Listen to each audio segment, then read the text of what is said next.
Praise the Lord. தேவனுடைய காவல். அப்போது கர்த்தர் சீயோன் மலையிலுள்ள எல்லா வாசஸ்தலங்களிலும் அதன் சபைகளின் மேலும் பகலில் மேகத்தையும் புகையையும் இரவில் கொழுந்து விட்டு எரியும் அக்கினி பிரகாசத்தையும் உண்டாக்குவார். மகிமையானவைகளின் மேலெல்லாம் காவல் உண்டாயிருக்கும். ஏசாயா 4:5. தேவன் தம்முடைய ஜனங்களை எப்படி பாதுகாக்கிறார் பாருங்கள். அவருடைய கண்காணிப்பை பாருங்கள். ஒரு தேவ மனிதன் மிகவும் கஷ்டப்பட்டு ஒரு மோட்டார் சைக்கிள் வாங்கினாராம். அந்த மோட்டார் பைக்கில் ஏறும்போதெல்லாம், ஆண்டவரே, நீர் கிருபையாய் கொடுத்த வண்டிக்காக ஸ்தோத்திரம் என்று 100 ஸ்தோத்திரம் செலுத்திவிட்டு வண்டியை எடுப்பாராம். ஒரு முறை கடைக்கு செல்வதற்கு முன் வண்டியை நிறுத்தினார். ஆனால் சாவியை எடுக்க மறந்துவிட்டார். இதை ஒரு பைக் திருடன் கவனித்து கொண்டிருந்து இவர் சென்ற பின் வண்டியை திருடும்படியாக சாவியை திருகி வண்டியில் ஏறி உட்கார்ந்தான். அந்த நேரத்தில் மின்சாரம் பாய்ந்தது போல் சரீரம் முழுவதும் அதிர்வினால் தாக்கப்பட்டவனாய் மயங்கி விழுந்தான். வண்டியை எடுக்கும்படி வந்த தேவ மனிதர் வண்டியின் அருகில் விழுந்து கிடந்தவனை தூக்கி எடுத்து விசாரித்தார். அவன் அவர் காலில் விழுந்து உண்மையை சொன்னான். உடனே அந்த தேவ மனிதர் அவனுக்கு சுவிசேஷம் சொல்லி ஜெபித்து விட்டு வந்தாராம்.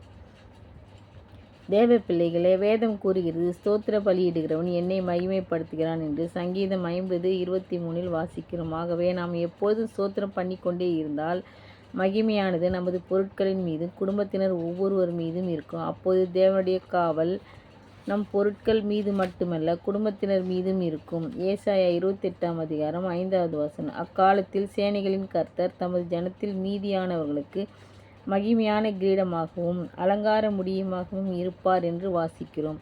கிரீடம் என்று சொல்லும்போது தேவனின் அபிஷேக தைலம் என்னும் கிரீடம் என்று லேவியராகவும் 21:12 வாசிக்கிறோம். எனவே அபிஷேகம் பெற்ற தேவ மனிதர்களை தேவன் பாதுகாக்கிறார். ஆகவே அபிஷேகத்தை வாஞ்சித்து தேவனிடத்தில் பெற்றுக்கொள்ள வேண்டும். தேவன் உங்களை ஆசீர்வதிப்பாராக.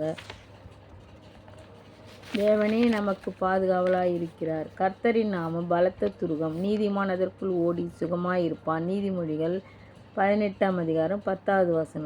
அருமையான தேவனுடைய பிள்ளைகளே, நாம் கர்த்தரை அறிந்து கொண்டபடியினால் இயேசு என்கிற நாமம் நமக்கு மிகப்பெரிய பாதுகாவலாய் இருக்கிறது. இயேசு என்கிற நாமம் வல்லமை உள்ளது.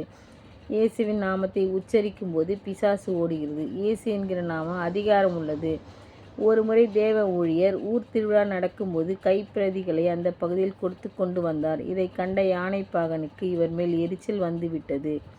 யானையினுடைய அந்த வாளை அங்குசத்தால் குத்திவிட்டார். யானை ஆக்ரோஷத்தோடு இவரை நோக்கி வந்தது. தேவ ஊழியர் பயப்படவில்லை. அபிஷேகத்தில் நிறைந்து தேவ ஆவியினால் நிரப்பப்பட்டார். யானையை பார்த்து சொன்னார், இயேசுவின் நாமத்தில் அப்படியே நில்லு என்று. யானை அதே இடத்திலே அசையாமல் நின்றது.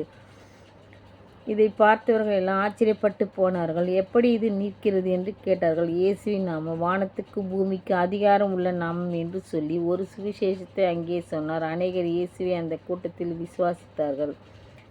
பாருங்கள் அருமையான தேவ பிள்ளைகளே, இயேசுவின் நாமம் வல்லமை உள்ளது, அதிகாரம் உள்ளது. அந்த நாமம் நமக்கு கையளிக்கப்பட்டிருக்கிறது. அந்த நாமத்தை நாம் உச்சரிக்கும் போது கொந்தளிக்கும் கடலாய் இருந்தாலும், எவ்வளவு பிரச்சனைகளாய் இருந்தாலும் அது அப்படியே அமைதலாகிவிடும். நீங்கள் பிரச்சனைகளை சந்தித்திருக்கிறீர்களோ, தாங்க முடியாத உபத்திரவத்தில் இருக்கிறீர்களோ, இயேசு கிறிஸ்துவின் நாமத்தை சொல்லி இந்த பிரச்சனை முடிந்து போவதாக என்று கட்டளையிடுகிறேன் என்று அடிக்கடி சொல்லிக் கொண்டிருங்கள். ஜெபம் உங்கள் வசமாய் திரும்பும்.